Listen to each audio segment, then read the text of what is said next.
27 minutos de Storytimes de terror.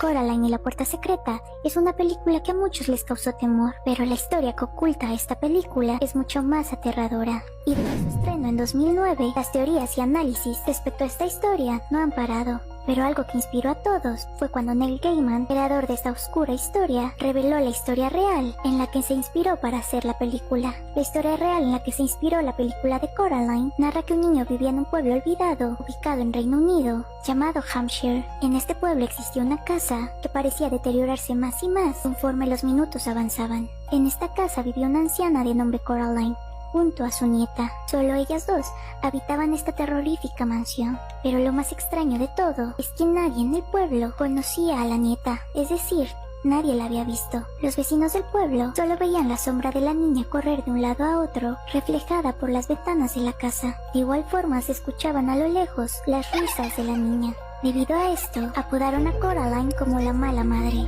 debido a que mantenía recluida a aquella niña. Los rumores en torno a Coraline y a su nieta eran muchos. El más popular de ellos decía que la nieta de la anciana había vivido un trágico accidente en un incendio, por lo cual gran parte de su cuerpo terminó quemado, y era por esta razón que la abuela no la dejaba salir. Esto le causó mucha curiosidad al niño, por lo que se reunió con algunos amigos para armar un plan y entrar a la casa y desenmascarar a Coraline. Así que todos aguardaron hasta que la anciana saliera de la casa, y cuando tuvieron oportunidad, entraron en ella, corrieron cada oscuro rincón, hasta que en la segunda planta, al final del pasillo, encontraron una habitación que estaba decorada como si ahí durmiera un bebé. El niño y sus amigos tomaron valor y entraron en la habitación. En ella había una pequeña cuna que parecía tener encima a un recién nacido, así que procedieron a quitarle la manta. No creyeron lo que ahí descansaba, pues se trataba de los restos quemados de una pequeña que en lugar de ojos tenía botones y en lugar de boca una sutura. Esa es la historia que Neil Gaiman escuchaba cuando era niño. Era una leyenda que se pasaba de boca en boca en su pueblo natal de Reino Unido. Así que cuando creció, tomó a la mala madre como ejemplo para crear Coraline. ¿Y tú qué historia prefieres? ¿La de la película o la verdadera? Él es Clifford Hoyt, o mejor conocido como el hombre que escapó del infierno. Clifford es un hombre de Estados Unidos que en 1999 tuvo un accidente muy fuerte.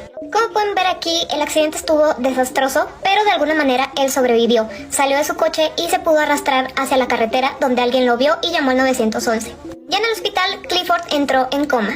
Tenía muchas fracturas, hemorragias internas y muchas otras cosas. Su recuperación fue muy lenta.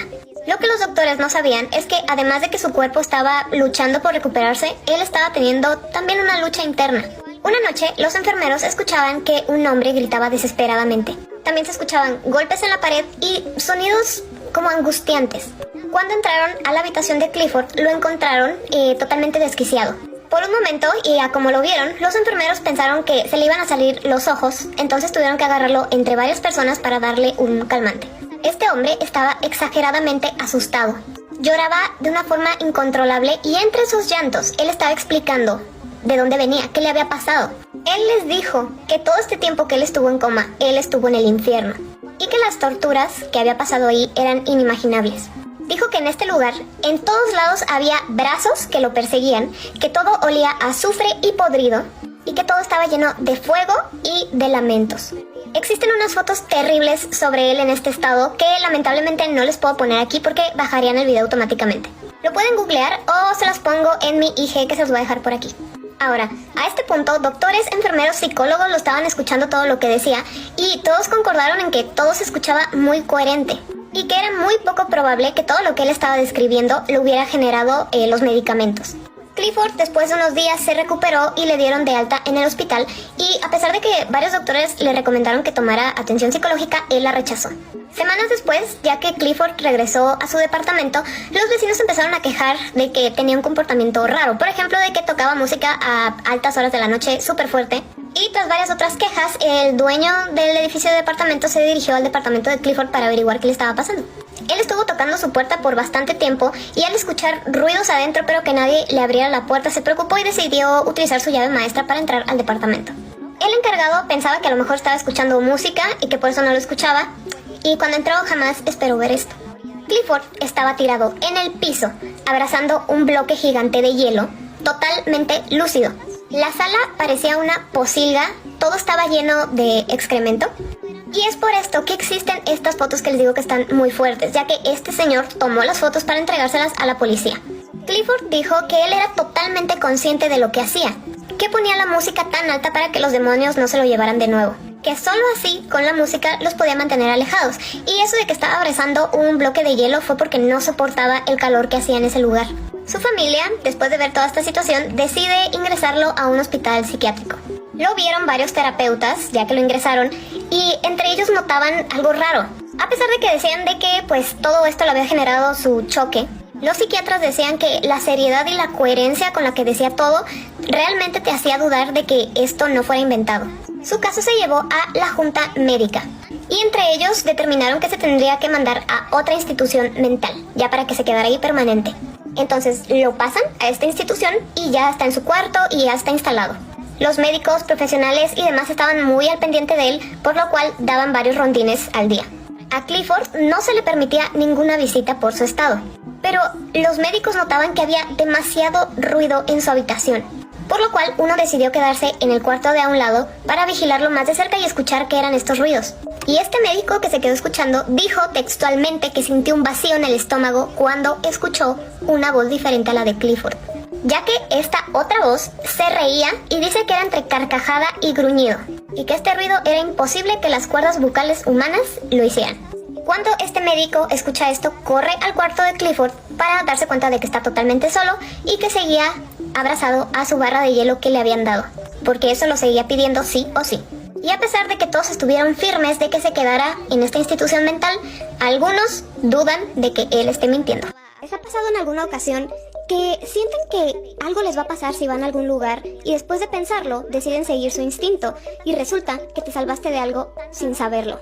Hoy les contaré sobre algunas personas que les pasó justo esto, pero les advierto que cada historia se hace más fuerte que la anterior, la tercera siendo la más fuerte. Primero comenzaré contándoles una historia personal.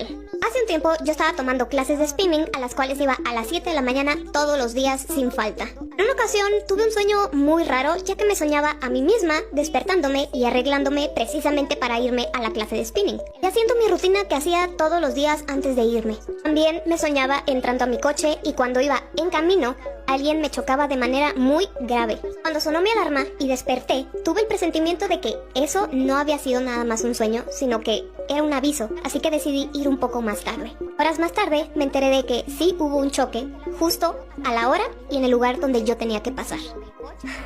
Esta siguiente historia es sobre un chico y su hermana pequeña. El padre de ellos iba a trabajar antes de que ellos se fueran a la escuela. En una ocasión, la pequeña se despertó y estaba como muy inquieta, como si estuviera nerviosa, y en eso se dio cuenta de que su papá estaba por irse a trabajar y la niña corrió a abrazarlo. Llorando, le decía que por favor no fuera a trabajar ese día y la niña estaba inconsolable. No importaba lo que le dijeran, la niña no podía dejar de llorar. Y el padre, al ver a la niña tan desesperada, habló para pedir permiso para llegar un poco tarde solamente, no para faltar todo el día, ya que realmente él estaba esperando a que la niña se calmara y él continuar pues con su día normal. Al final, por una razón u otra, decidió quedarse con su hija todo el día. De lo que se enteraría más tarde es que hubo un accidente en su empresa y la mayoría de sus compañeros resultaron gravemente lesionados. Suerte que él escuchó a su hija y se salvó. ¿Han escuchado sobre el caso de Rodney Alcala? ¿No?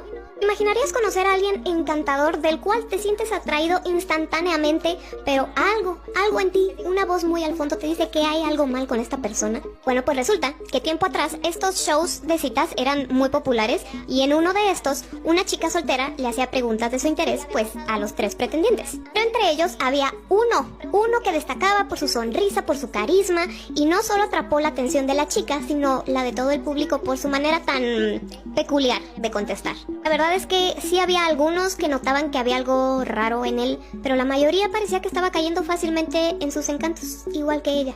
Como pueden ver, evidentemente la chica lo escogió a él para tener una cita, y en público se veía que iban a ser una muy buena pareja, pero ya que estaban así cerca, la chica tenía esta sensación de que algo malo había en él. Y sea lo que sea, ella decidió seguir su intuición y cortó todo lazo con él después de este show. Lo que descubriría tiempo después la hizo darse cuenta que hacerle caso a esa vocecita, esa intuición, le salvó la vida, ya que este hombre estaba muy lejos de ser lo que aparentaba y las personas que cayeron en sus redes no pudieron salir jamás. Algunas veces decidimos no hacerle caso a nuestra intuición sin saber que esas pequeñas corazonadas saben algo que nosotros estamos tratando de ignorar.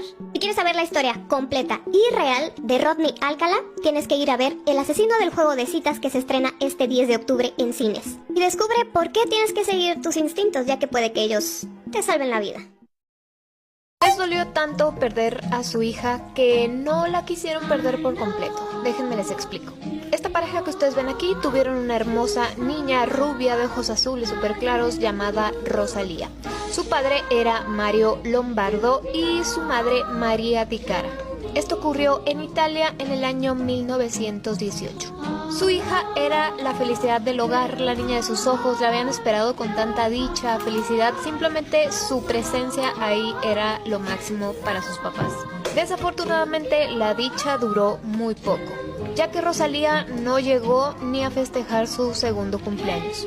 Falleció una semana antes de bronconeumonía. En esta época era muy común que los niños murieran a muy temprana edad por diferentes situaciones, podría ser desde desnutrición, diferentes enfermedades, pero ante tal pérdida, Mario, el papá, sufrió muchísimo. Él no podía soportar la idea de que él iba a estar despierto día con día y no podría ver la cara de su hija. Entonces Mario pensó que como no pudo salvar a su hija y tampoco podría regresarla de la muerte, al menos iba a poder preservar su memoria e incluso su cuerpo. Es cuando entra en el cuadro este señor. Este señor era llamado Alfredo Salafia y además de ser un profesor de química, era un destacado taxidermista, entre otras cosas. Entonces Mario le pidió a este señor que preservara el cuerpo de su hija lo más natural posible. Costara lo que costara, eso no le importaba, él simplemente quería tener a su hija de nuevo con él. Este señor tenía una fórmula secreta que guardaba bajo 1000 llaves. Era como su propia mezcla de químicos que utilizaba para preservar cuerpos de animales. Esta era la única ocasión que le habían pedido preservar el cuerpo de una niña. Total, hizo todo el proceso y el resultado fue que el cuerpo de la niña estaba preservado súper bien. A esta niña le apodaron la Bella Durmiente. Como les dije, esto ocurrió en 1918 aproximadamente y se preservó tan bien que en el 2008 ya un equipo de paleontólogos hicieron investigaciones sobre esto y se dieron cuenta que no solo como el cuerpo en su exterior estaba muy bien, sino que los órganos, todo estaba muy bien conservado. Así es como se encuentra actualmente en una pequeña capilla al final del recorrido de la capilla de los niños de las catacumbas de los capuchinos de Palermo. Ahí es donde, si ustedes van, pues pueden encontrar a la niña, a la Bella Durmiente. Pero el cuerpo de Rosalía siempre guardó un misterio muy grande. Ahora, en otros videos me han puesto que cuando vaya a poner una imagen presuntamente maldita, que probablemente solo con verla los pueda arrastrar al infierno en esta y otras vidas, pues que les avise. Entonces, si no quieren verla, tápense los ojos, porque mientras voy a poner la imagen voy a explicar el por qué pasa eso. Durante muchos años y varias veces al día, diferentes visitantes han sido testigos de cómo la niña abre los ojos en algún punto. Aquí se pueden ver 3 diferentes imágenes de cómo han captado cómo los ojos se le abren. Observa todo a su alrededor aparentemente y después de unos minutos los vuelve a cerrar. Originalmente los tenía cerrados, entonces pues no se le podía ver el color de sus ojos, pero así pues sí se puede dar cuenta uno de que tiene los ojos azul muy claro. Algunas personas piensan que esto simplemente es una ilusión óptica, pues producida por la luz que se filtra a través de las ventanas que tienen a los lados y que dan la apariencia de que abre los ojos. Entonces, conforme va pasando el día y la luz cambia, es que esto está sujeto a cambios, de que a veces se le ven más cerrados o a veces más abiertos. Ya pueden abrir los ojos. Bueno, se cree que este señor, además de ser químico, taxidermista, profesor y todo lo demás, también era ocultista, el cual no solo había hecho este trabajo de preservación, sino que había recibido casi toda la fortuna de Mario, el papá de la niña, para mantener como una fracción del alma de la niña en su cuerpo, después de que ella pues haya fallecido. Se cree que todo esto está ligado a una maldición y para aquellos que vean los ojos de Rosalía así abiertos, incluso a través de fotografías, pueden ser sus próximas víctimas. ¿Y qué pasa en caso de que seas poseído a través de ver los ojos de esta niña? Pues vas a ver como un poco de lo que es la muerte. Entonces, como uno no está preparado para ver eso, vas a caer sin vida de un infarto. ¿Y por qué te hace eso? Porque de esa manera el alma de Rosalía que entra a tu cuerpo puede vivir un poco, unos cuantos minutos en lo que está en tu cuerpo y después sale y pues tú ya no tienes vida. De esa manera es por la cual el cuerpo está conservado tan bien, porque pues se está alimentando como de esta manera. Se dice que eso le pasa a todas las personas que la han visto de frente, o sea en persona, o por fotografías. Así que díganme ustedes qué opinan. Yo he visto en internet más fotos y los ojos se le ven completamente cerrados, nada de entreabiertos ni nada. No les quiero poner la foto completa por aquí porque no sé cómo las plataformas tomen como que la foto del cuerpo completo, ya saben, pero les estoy leyendo con lo que... Este hombre que ustedes ven aquí no solamente fue apodado el hombre más malvado del mundo, muchos lo consideran el padre del ocultismo, conocido por invocar más de 100 demonios y además conocido por ser el otro monstruo del lago Ness. También se dice que él ha sido el único humano que ha sido capaz de abrir todas las puertas hacia el infierno que hay aquí en la tierra. Este hombre se llamaba, y perdón si no lo pronuncio bien, Aleister Crowley. Y así como les dije, este hombre se convirtió en el otro monstruo del lago Ness y cuando sepan toda su historia y todo lo que hizo, probablemente el monstruo que parece dinosaurio del lago suena inofensivo. Todo empezó con esta mansión que le llaman Boleskine House. Es una mansión de más de 300 años de antigüedad y se encuentra a la orilla sur del lago Ness en Escocia. La propiedad tiene un total de 14 hectáreas, tiene muchísimos cuartos, pero eso es lo menos importante. Resulta que este señor necesitaba un lugar que fuera amplio, discreto y alejado y según sus creencias que la entrada estuviera orientada hacia el norte. En realidad esta casa no cumplía con este último requisito, pero cuando este señor la ve, le encanta y dice, ¿sabes qué? No me importa, quiero esta propiedad. Porque además él ya había recorrido más de media Inglaterra para encontrar el sitio ideal. Ahora, esta mansión tenía dueña que no había puesto a la venta esta propiedad, pero Crowley dijo yo la quiero sí o sí, así que se contacta con la dueña, va a hablar con ella y le dice cuánto quieres por tu casa y la dueña le dice es que no la estoy vendiendo. Pero digamos que problemas económicos este señor no tenía. Así que le hizo una oferta desorbitante, tanto así que la dueña dijo ok, vendida. Le ofreció un poco más del doble de lo que en realidad costaba esta mansión. Por eso esta señora no dudó en aceptar. Una vez que esta propiedad ya fue de Crowley, lo primero que hizo fue construirle una entrada que daba hacia el norte, aunque en realidad no usaban mucho esa puerta. Pero con eso pues ya tenía todos los requisitos que él necesitaba para rituales. Ya que, sí, Crowley realizaba en esta mansión rituales satánicos, utilizaba magia oscura para invocar espíritus y demonios. Diario hacía ceremonias, como él le llamaba. No sé si alguna vez han escuchado qué tipo de energía necesitan para rituales satánicos muy fuertes, que tal vez no puedo decir aquí, pero eso ocurría a diario. En la casa siempre había hombres y mujeres, pero Crowley era el celebrante porque él era el que estaba invocando espíritus. Y como era un caos esta casa todo el tiempo, comienza a llamar la atención y más gente se le comenzaba a acercar a este señor. Aunque no creyeran en lo que estaba haciendo, su manera de ser era como fascinante. Un escritor inglés llamado William Somerset conoció a Crowley cuando él era propietario de esta mansión y él dijo que lo fascinó y lo aterró al mismo tiempo. Imagínense estar deslumbrado y espantado por la misma persona al mismo tiempo. Este escritor dijo, me desagradó al instante, pero me interesaba y me divertía. Hablaba mucho y muy bien. De joven, según me habían dicho, era muy guapo, pero cuando lo conocí ya no era tanto. Sus ojos eran notables y tenía un modo, no sé si era natural o adquirido, pero de enfocarlos que cuando te miraba parecía que viera algo dentro tuyo que te atravesaba con la mirada. Era un farsante, pero no del todo. Mentía y era ostentoso. Él se vanagloriaba de muchas de las cosas malas que había hecho. Además contaba historias fantásticas acerca de sus experiencias, pero era imposible saber si decía la verdad o solo trataba de engañarte. Y por toda la tensión que estaba generando en ese momento fue cuando lo apodaron el hombre más malvado del mundo. Primero que nada, todas las personas que iban a visitarlo realmente eran engañadas por él. Los hacía creer otra cosa y cuando llegaban y empezaban a ver los rituales se daban cuenta que habían sido engañados. Porque Crowley los hacía parte de sus rituales a la fuerza. Y supongo que dependiendo la persona daba mucha pelea o poca pelea a que lo forzaran a estar ahí, pero muchas personas fallecieron en esa casa. Otros más tuvieron colapsos inesperados y otros tuvieron episodios de locura. Era muy común por la madrugada ver personas escapándose de esta casa. No todos lograban escapar, los que sí lo hacían dijeron que ellos ya no aguantaban la atmósfera del lugar y que los repugnaba todo lo que ocurría ahí. Una tarde, Crowley se fue de casa y cuando regresó, encuentra a un sacerdote sentado en la sala. Lo que hacía ese sacerdote era ir a informarle a Crowley lo que estaba pasando con las personas que habían visitado su casa y que ya estaban pues en su vida normal. Este sacerdote le dijo, mira, hay un hombre que nosotros conocemos como un hombre de trabajo, de familia y bastante tranquilo.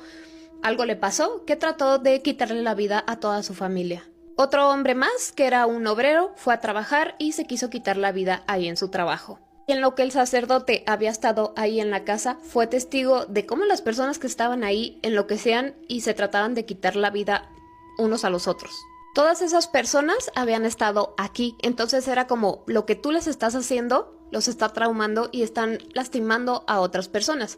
Incluso Crowley tenía un carnicero que trabajaba en la casa y él se había cortado cuando estaba cortando carne. Pero este señor le salió tanta sangre que falleció. Y aquí se manejaron dos versiones. En una dicen que este carnicero anotó el nombre de 2 demonios que se habían invocado aquí.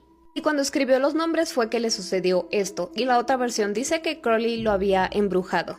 Porque pues ya sabía mucho, ya había visto muchas cosas y a Crowley no le convenía que fuera a decir eso.